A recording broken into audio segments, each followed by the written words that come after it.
Hey all வணக்கம். எப்படி இருக்கீங்க? நல்லா இருக்கீங்கன்னு நினைக்கிறேன். இன்னைக்கு நான் நடந்த ஒரு விஷயத்தை பற்றி தாங்க பேச போகிறேன்.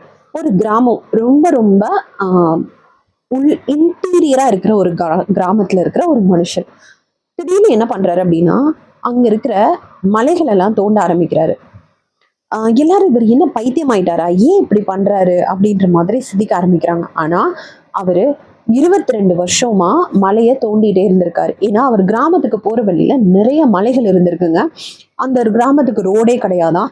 அந்த கிராமத்துல எந்த ஃபெசிலிட்டியுமே இருக்காது. அதாவது முக்கியமா டிரான்ஸ்போர்ட்டேஷன் ஃபெசிலிட்டி அந்த கிராமத்துக்கு கிடையாது.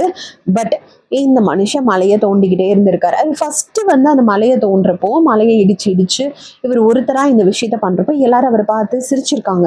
யார் இவர், ஏன் பண்றாரு, எதுக்காக இப்படி பண்றாரு அப்படின்றது அங்க இருக்கிற மக்களுக்கு புரியல. அங்க இருக்கிற கார்பரேஷன் கூட அவரை ஏன் இப்படி பண்ணக்கூடாது அப்படின்லாம் தடை விதிச்சிருக்காங்க. பட் இருந்துமே இவர் பண்ணிட்டே இருந்திருக்காரு. அவர் கடைசியில பாக்குறப்போ அந்த மலைகள் எல்லாம் தாண்டி அவர் ஒரு ரோடே கிரியேட் பண்ணிட்டாராங்க. எப்படி இருக்கு பாருங்க, ஒரு மனுஷன் அவர் ஒரே ஒரு ஆளா பல மலைகள் பல மவுண்டெயின்ஸை கிரிப் பண்ணி ஒரு ரோடே கிரியேட் பண்ணியிருக்காருன்னா பாருங்களேன். நான் யாரை பத்தி பேசுறேன்னு நிறைய பேருக்கு தெரிஞ்சிருக்கிற வாய்ப்பு இருக்கு, நிறைய பேருக்கு தெரியாம இருக்கிறதுக்கும் வாய்ப்பு இருக்கு. தஷ்ரத் மாஞ்சை அப்படின்ற ஒரு பர்சன் பத்தி தான் பேசிட்டு இருக்கேன். நம்ம இந்தியாவில் the mountain man of India அப்படின்னு பேர் வாங்கினவர். இவர் ஏன் இதை பண்ணாரு அப்படின்னா, அவரோட கிராமத்துல அவரும் அவருக்கு ஒய்ஃபும் ரொம்ப சந்தோஷமா ரொம்ப லவ்வபிளா வாழ்ந்துட்டு இருக்கிற டைம்ல அவங்களுக்கு ஒரு சீரியஸ் கண்டிஷன் வருது. பட் அவரால் அவங்கள இம்மீடியட்டா ஹாஸ்பிட்டலுக்கு கொண்டு போக முடியல. ஏதோ ஒரு ஆக்சுவலி 70 கிலோமீட்டர்ஸ் தாண்டி போகணுமா, அந்த மலைகளை தாண்டி அவங்க ஹாஸ்பிட்டலுக்கு போகணும் அப்படின்னா 70 கிலோமீட்டர் 70.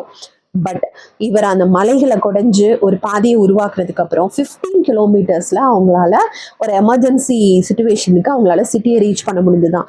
ஸோ அவருடைய இழப்பு வேறு யாருக்குமே வந்துடக்கூடாது அப்படின்ற ஒரு ஒரு வைராகியத்துல அவர் அவ்வளோ வருஷம் கஷ்டப்பட்டு, ஆனால் யாரும் சப்போர்ட் பண்ணலை. அவர் எதுக்காக பண்றாருன்றது யார்கிட்டையும் சொன்னாரான்றது கூட நம்மளுக்கு தெரியல.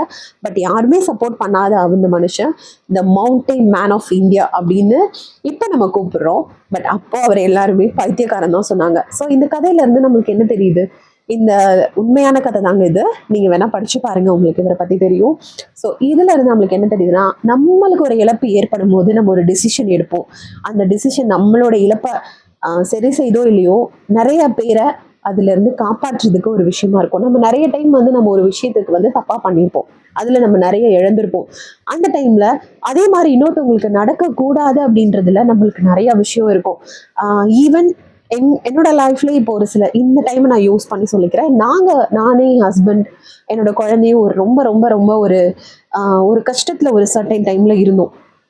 பட் அதே மாதிரி என்னுடைய ரொம்ப ரொம்ப ரொம்ப நெருக்கமான ஒரு பர்சனுக்கு அது நடக்க போகுதுன்னு எங்களுக்கு தெரியிருப்போம். ஐயோ, இதுல இருந்து அவங்களை எப்படியாவது நம்ம சேவ் பண்ணணுமே, நம்ம எவ்வளோ கஷ்டப்பட்டோம் அப்படின்னு சொல்லிட்டு அவங்களுக்காக நாங்கள் ஒரு சில விஷயங்கள் பண்ணோம். பட் இதுல 2 விஷயம் இருக்குங்க.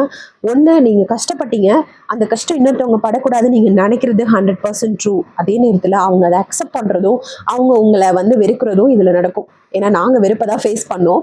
அதே மாதிரி ஆனால் அதுக்காக நான் இப்போ என்னோட சிச்சுவேஷன் ஒருத்தவங்களுக்கு நடக்க போகுது அப்படின்றப்போ அதை நான் கண்டிப்பாக அவங்களுக்கு சப்போர்ட் பண்ணாமல் இருக்க மாட்டேன், அட்வைஸ் பண்ணாமல் இருக்க மாட்டேன். இது ஒரு சில பேர் அக்செப்ட் பண்ணி அவங்களும் அதுலேருந்து மீண்டு வரலாம் இல்லையா? ஸோ உங்களுக்கு ஒரு விஷயம் நடக்குது, அதில் நீங்கள் பெரிய விஷயங்கள் எல்லாம் இழக்கிறீங்க அப்படின்றப்போ நீங்கள் அதுக்கு அடுத்து இன்னொருத்தவங்களுக்கு நடக்காமல் இருக்கிறதுக்கு ஒரு சில ஸ்டெப்ஸ் எடுப்பீங்க. அது தோல்வியாகவும் முடியலாம், வெற்றியாகவும் முடியலாம்.